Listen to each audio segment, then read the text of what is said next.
Hey mamas, welcome back to Joyfully Present Coaching. I am Samantha. I will be your coach this evening. And today I wanted to go over a topic that I think every parent should be very, very interested in. We tell our children that the two most important decisions that you will make in your entire life is one, if you decide to walk with Jesus and surrender your life to Jesus Christ. The second is who you are going to marry. And that doesn't start when they become of dating age. That starts when they are itty bitty little, when you start teaching them about who God says they are, how God made them, how to honor their own bodies, how to honor other bodies, other people's bodies, and then there are all sorts of issues that come in, pornography, all these things that we have to combat. We are so desensitized by our culture and the lies that that the culture tries to feed us, and our children are targets. So just like anything else, I'm sure if you have followed me for any amount of time, you hear me say all the time that it's better to be proactive than reactive. So in this case, it came up on some of my social media, and I thought, you know what, I'm going to do a longer YouTube video about this to kind of go into depth of some of the things that we do to be proactive and teach our children these things, how to protect themselves and basically just to prepare themselves for marriage and for dating and all of those types of things. And like I said, obviously, there's tons of other issues that come up that I think you need to be talking about with your children before they hear it from somebody else. So if we're gonna start when they are itty bitty little, one of the first things that I have done with all of our children is read this book, God Made All of Me. And it's called A Book to Help Children Protect Their Bodies. This book, who is the author? A bunch of Justin and Lindsay Holcomb, and then illustrator. But this is such a good book. It's beautifully illustrated, so it keeps your children's attention. Some of the biggest things that stick out to me is it talks about the difference between surprises and secrets, that we don't keep secrets. If somebody tells you to keep a secret, usually that's not a great thing. And I know it's just a little tiny verbiage, but it's a simple way to demonstrate to your children the difference. So a secret is usually something that nobody wants you to tell, right? Or ever tell. But a surprise is something that is going to be told eventually, at the party or when the gift is given or whatever. And it's a good thing that's going to make people happy. Also, it talks about good touch, bad touch, what's appropriate, that kind of thing. So very easy to understand. And I do this with my children, I don't know, probably once a school year, maybe twice a school year. It talks about trusted adults, all those things. So this is really, really good to start off with your itty bitty children. A new book that we recently got this year was, the issue of pornography is insanely prevalent. Don't quote me on this statistic, but I'm pretty sure it's like 1 out of every 3 men have some type of pornography addiction or have had a pornography addiction in their life. I'm not sure what the statistic for women is, but either way, it is not an issue that we can, as Christians, bury our head in the sand and pretend that it doesn't exist. And we have to have a plan. We can't just tell our children, oh, this is bad, right? We have to give them a practical plan that they can do. So this one there's 2 editions. This one is for the junior, and it's just a little bit younger. It teaches the basics. And then this one's just a little bit more in depth, goes more into the brain as to why pornography is so addictive, all those types of things. So really, really great. If you have 2 sets of children, different ages, you can do one or the other based on what they need. One of the really cool things that I like, and there's discussion questions at the end of each chapter that say, let's talk. So that has been really good, because I know for me as a homeschooler, I don't just want to feed my children information. I want to make sure that they're taking it in. So those questions provide, the talking points of making sure that they're understanding by asking them the questions. But the other thing that I really, really love about this is it gives us an acronym: can, do, action, plan. And so what happens when if your children, and they're going to be exposed to it, maybe they're at a birthday party and somebody has a phone and it pops up, or a billboard, or we had some friends recently that were on an airplane ride, and the guy beside their children was like watching pornography. So, the dad asked the guy to turn it off, but like, your children are, if you think that your children are not being exposed to this, even if you protect them inside your home, I highly doubt that you don't leave your home. And if you don't leave your home, get a hold of me, we need to talk. Because you do want to protect your children from these things. However, if we're not giving them the skills they need when they do leave your house, then we're failing them as parents. So, this not only talks about the science behind it and, why we want to honor God with our eyes and our bodies, but it also gives a plan. So I really, really like these two books. And like I said, we added these to our library this year. The other books that I have done, and I'll be honest, I have not done the older two books yet. I forgot, as I was starting this video, I have a couple other resources that I want to grab for you that I have done that have been really, really good on this topic. So I'll grab those. But this series is called God's Design for Sex, and it's a 4-part series. Okay, so it's broken into 4 parts. The first one is ages 3 to 5.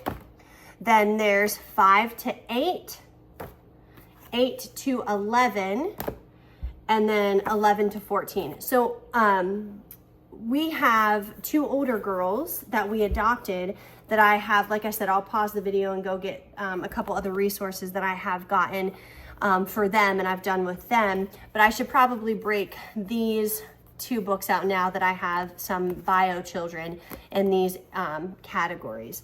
But these 2 I have done with my littles, and it's written just like, sorry, my dogs are like howling. It's written just like a storybook, like the mom is sitting down and reading a story and the little boy asks questions and goes back and forth. And it's just beautiful. And how every part of us, sometimes I feel like as Christians, we think that we can't say the vagina word or the penis word or whatever, but your children need to know that those things are not dirty. They are of God. They are God's design. It's good to be, exploring these questions, and it's not bad to have questions, and you want to have a relationship with your children that they feel comfortable coming to you to ask questions. You don't want them to go to their friends on the playground. Well, their friends don't know what they're talking about, right? You want to have a good enough and an open relationship with your children that they can come and ask you these questions. So this is just really, really good. I really like these. And like I said, I can't speak specifically on these ones because I haven't done them. But really, really good series. Excited about that. Let me pause this and I'll go grab those other couple books off the bookshelf. Okay, 2, 3, 4 other resources that I have for you. Is this one is by, I'm gonna booger her name, Shannon Etheridge. It's Preparing Your Daughter for Every Woman's Battle. There's also one that's Preparing Your Son for Every Man's Battle. I have not done that. I've done this one with our adopted girls, and it's broken up into 2 sections. The first section is just for moms. So it's basically preparing you, giving you head knowledge, giving you heart knowledge, making sure that you're in the right spot before you start going over things with your daughter. So then the second part, which I thought I just saw it here when the second part started, was for parents and daughters. This gives a lesson, and then what I really, really like about this book too is that it gives you things to do with your daughters. So I remember, especially as a homeschooling mom, a lot of times when I sit down and give my children a lesson on something or teach them information, a lot of times they don't always retain that, but when I do something with them, they will remember those memories. So two things that I remember really stuck out to my adopted girls, and they were like, oh my gosh, I remember when you did that, Mom. One was the lesson was becoming desensitized. So basically you're in the car and you start playing, you know, this fun music if you're going somewhere, and you just gradually turn it up. Well, you get there and you turn it off.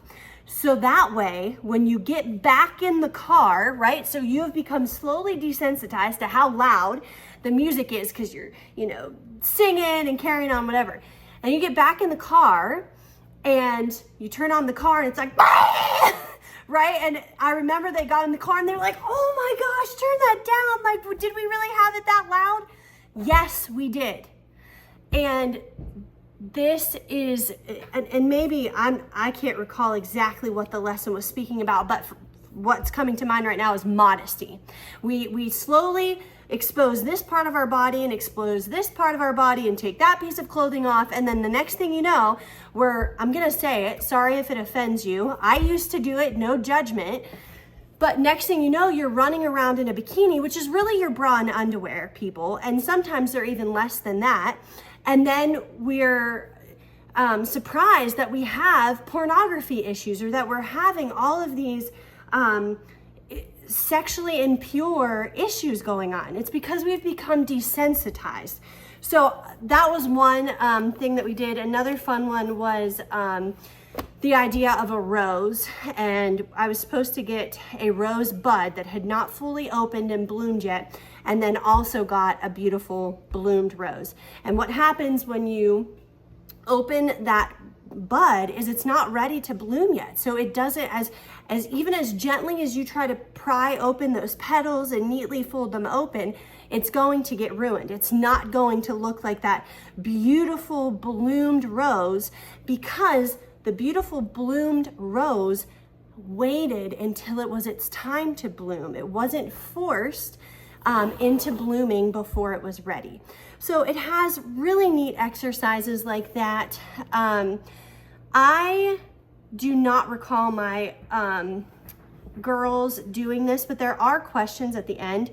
And I had a friend suggest this to me, and she was this is how she did it with actually her 3 daughters. Was she had a journal that any questions that came up, and she would have them do their assignments too in this journal, they could ask questions. So if they were uncomfortable asking something or, you know, discussing it, then they could ask it in the journal, and then the mom would write back and forth.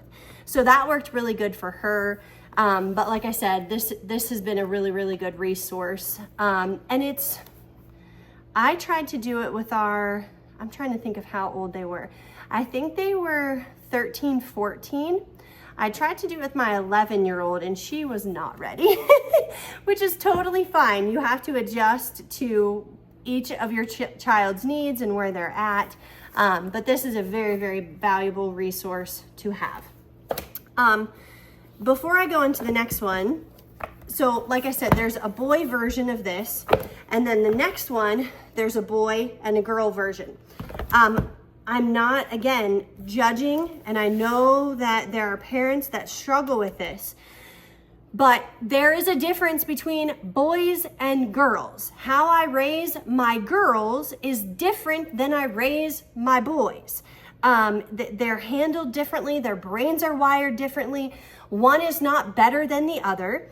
God created them differently, and we need to embrace those differences. And it starts from when they are little. Your boys don't learn to become men when they're 20 and ready to leave. You start teaching them, I'm not raising little boys, I'm raising men. So I'm raising girls that are going to become women. So these lessons don't start after it's they're already there. You prepare them from the time that they are little, age appropriateness, of course, age developmentally, where they're at neurologically, even their personality plays a role into that, but they are different, and we need to embrace those differences that God made in them and celebrate them, that they are different. So just like there's a preparing of daughters for every woman's battle, there's a preparing boy or men for every men's battle, sons for every man's battle. So these two books are the same thing. Not the same thing, but in the same series. This one is called The Princess and the Kiss. Okay, subtitle is the story of God's gift of purity. And then this one is, what's it called? Oh, the Squire? Yeah, Squire and the Scroll. Okay, and this subtitle is Tales of Reward of a Pure Heart. So this one, my girls have read this one, my boys have read this one. It's not that you can't do one or the other. Both are great and talk about purity. This is more from a girl's perspective, and this is more from a boy's perspective. How do girls approach purity, and what's their role in that? And then how do boys approach purity, and what's their role in that? Because they both prepare for marriage very differently because their roles are different. So it is a beautiful, beautiful illustrated story. Just gorgeous, gorgeous pictures. Lovely, lovely story. And then this is a really neat addition to this. This has lessons that go along with each, part of the story. And then it finishes with a princess ceremony guide. I have not done this with my little girls, but I would love to have a princess ceremony with them at some point. So planting seeds of purity in young girls' hearts. Again, you don't start talking about sex and purity once they have a boyfriend and girlfriend and their hormones are raging and all those things. You need to be proactive, not reactive, in teaching your children. So this has been great for my girls. And then the dynamics of our family are we have 2 older adopted girls, and then we have 3 biological, and then we had 4 boys. So my boys are little. My oldest boy is 8 and my youngest is 3. So again, being proactive, I'm going to make sure that I have these resources on hand so that I'm prepared when those things come up. So I have not, like I said, we've read the storybook, but we have not, gone through the lessons or anything with them yet. But yeah, so this is another very, very valuable resource. I really feel like at this point where God has me is to share, and I don't have it all together. I'm constantly learning. Like I said, we just got these books because of all the issues with pornography. So please, in the comments below, if you have had any resources in your home or books, DVDs, whatever that you have come across, I would love to know what you have done in your family. And I just want to be a blessing to others and share my experiences of what I have learned along the way, and I know God is going to continue. So I hope that this gave you some good information, some practical and applicational things that you can start doing in your home to teach your children about purity, and that God has a wonderful design for sex and for male and female. There is only male and female. And I just pray that it will be a blessing to you. So thanks for stopping in, and until next time, bye.